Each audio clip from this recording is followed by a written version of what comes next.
ఎందుకే భాగ్య నన్ను ఇంత రాసి రంపాన పెడతాను? అసలు నేను ఏం పాపం చేసిందే? బెల్లం కొట్టిన రాయలేక కూర్చొని కుయ్యవానో కయ్యవానో ఏదో ఒకటి చెప్పే.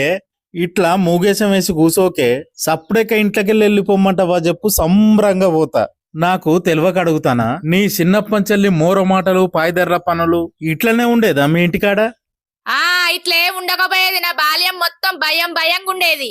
రోడ్డు మీదకి పోతే భయపడేది, గట్టిగా గాలెత్తే భయపడేది, ఎవరన్నా నన్ను చూస్తే వాళ్ళ కండ్లకు భయపడేది, ఒంటరిగా ఉన్న భయపడేది, జనంలో పోతే భయపడేది, నా చిన్నతనంలో మా అవ్వయ్యకు భయపడేది, నేను ఇంటికి చిన్నదాన్ని కాబట్టి మా అన్నకు మా అక్కకు కూడా భయపడేది. మరి అంతగానం భయపడిందని విని నన్నెందుకే గోస ఊచుకుంటావు?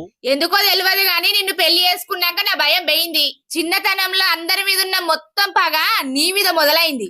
నీ పాపం పాడుగాను, అందరి మీద ఉన్న పగ ప్రతీకారం మొగని మీద తీర్చుకుంటారానే?